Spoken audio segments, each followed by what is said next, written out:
Hey guys, welcome back to Bear's Workshop. We are on our way to the Lucid Scottsdale studio grand opening. About 45 minutes away, so we're on our way. We're going to see what they have there. Maybe there's going to be a couple Lucid Airs, maybe some merch, and we'll be there in a couple minutes, and then we'll continue recording from there. See what will be a second for you. So we're walking up to the Lucid shop. They got a nice spot in the Scottsdale Fashion Park. That's in the middle of Scottsdale. Scottsdale is a very highfalutin neighborhood. It's a good place for people who are going to be having those kind of deep pockets. That's where you'd want to have a retail store. Definitely a good place. You can see the black Lucid Air that they've got there. Interesting color choice for a demo model. I would not put black out there. It's just everyone's just touching it. There's already a layer of dust in it. We got there about an hour and 45 minutes after they opened up. I don't know if I would have put a black car right there. Maybe something a lighter color that doesn't show fingerprints and other things like that.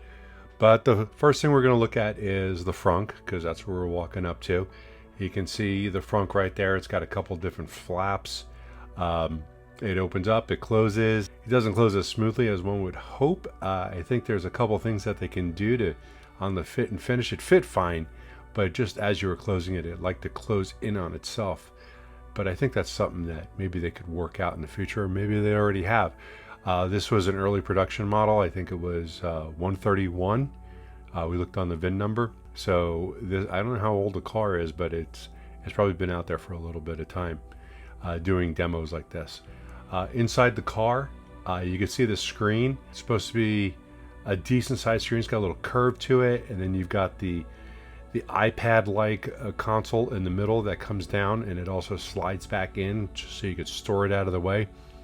I personally would like to have something like that open, where I wouldn't have to have it come out every time I wanted to access something. It's just one of those things where more mechanical problems to happen with and maybe you can't slide out because something broke. I don't know. I like it. I think it's cool the way it tucks away, but I don't know how well it's going to work over the long term. You can see in this video I'm playing with the steering wheel. I'm test fitting how it fits for me, and it does fit. It's a decent sized car in the front seat and in the back seat. We'll get in the back in a moment. I had no room issues in the front seat. I had plenty of leg room. The height was a little lower than my Model Y. My Model Y has more headroom. It has more headroom than the Model 3. But the A-pillar comes down at such a drastic angle that when I was getting in, I had to duck my head in. Now, keep in mind, I am 6'4", but that tells you that the seat fit. There's plenty of room in this seat with leg room and shoulder room and whatnot for a guy my size. But that A-pillar was very low, very, very low. That would be one thing that would concern me if I was buying this car, was getting into it with that headroom. Also, I like the dash up front, though I've kind of gotten over having the dash in front of you. To me, the steering wheel has always been a hindrance, where the steering wheel always blocks my view of the dash. Now, granted, the camera's a little bit lower and it's not at eye level, but the two side screens are kind of blocked by the steering wheel arms from where I was sitting. I did have the seat as low as possible, but that was because I needed the headroom. So maybe with some adjustments and putting it where I needed to be, things would be okay. The screen looks good. The buttons, as far as pressing the buttons, I felt that they were a little bit too small, where at times I had to hit a button more than once, because even though I thought I was right on it, I was not right on it. On the flip side of that, on my Model Y, sometimes I feel like the buttons are too large, where I'm hitting a button and I'm hitting the next button next to it. But also when I'm in my Model Y doing that, I'm also moving and there's always a little bounce. This was being held steady, so maybe if I was actually moving and bouncing around, maybe I'd feel like the buttons were really, really too small. I went through the menus, looked at different options, moving the steering wheel in and out, up and down. That all worked from the console. So that was kind of neat. The reaction time on the console was good. It wasn't great. It wasn't instant like you would find with an iPad And I'm not trying to compare this to the Tesla, but that's, my car experience. The Tesla one is really instantaneous.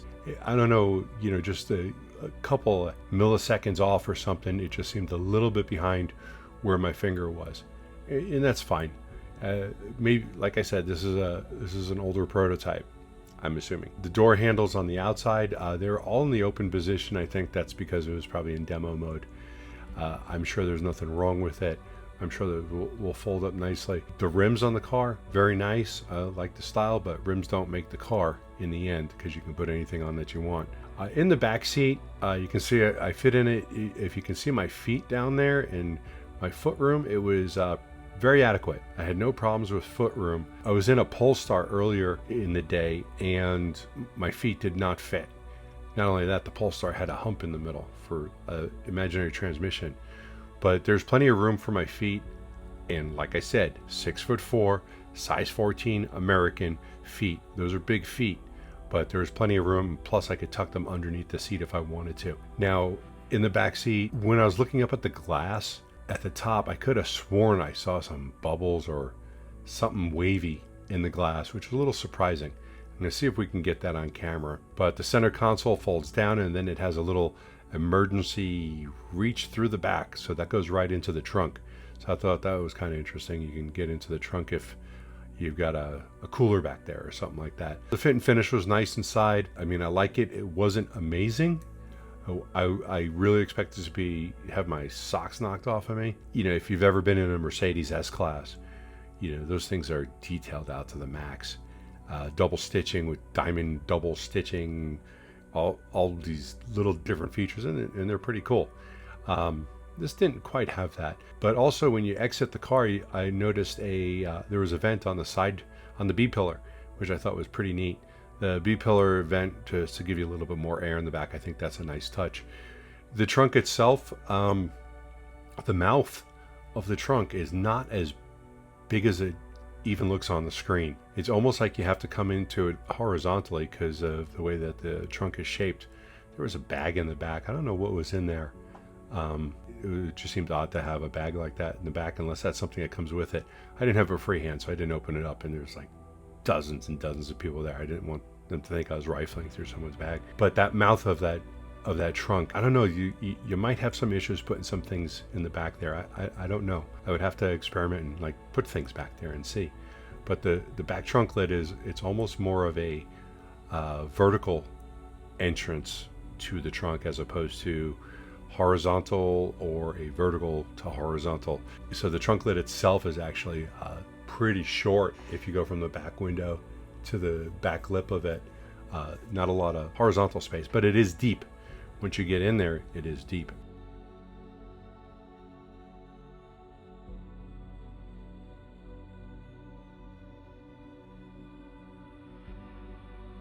While I was in there, they were having some sort of issue with the frunk. I don't know what it was, but the salesman was going back and forth trying to get it to open up.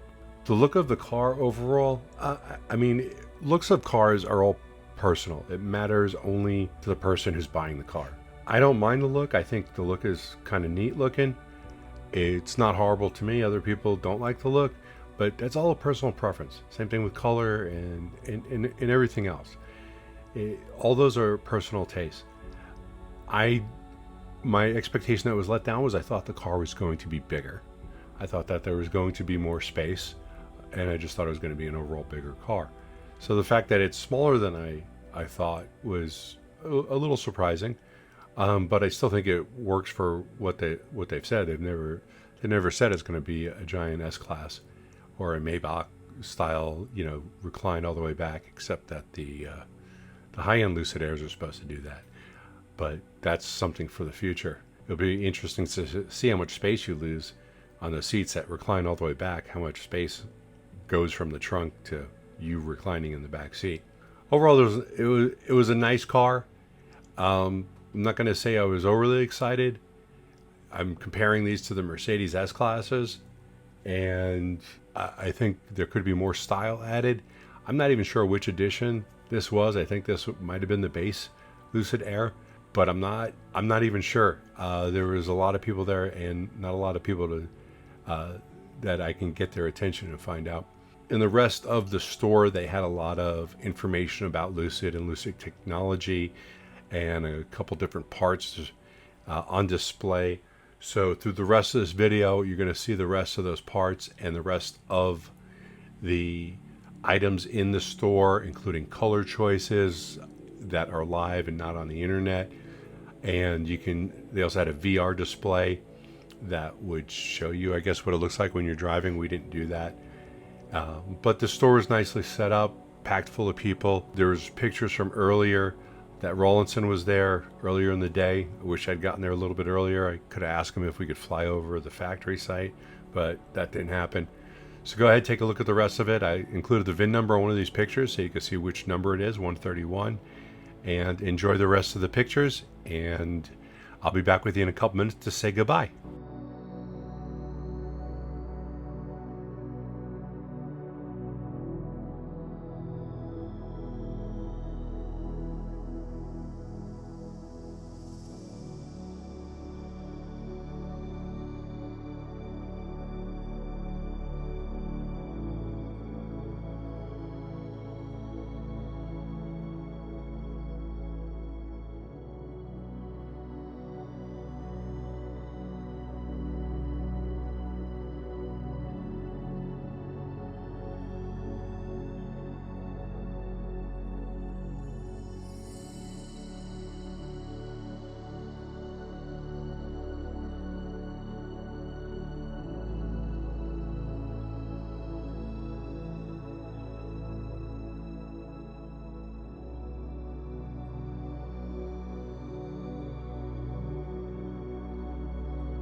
Hey everyone, just left Lucid Air. It was hot, crowded, and very noisy. So we're going to do a voiceover of what we have after we get back to the office, and we'll edit the video properly. But for right now, we are going to get back to the car, get home, do the editing that we need to. And if you like this video, go ahead and hit that like button. If you want to see more content like this in the future, hit that subscribe button. And I want to send out a special thanks to our Patreons. Thank you for being our Patreons, and we'll see you next time. Bye-bye.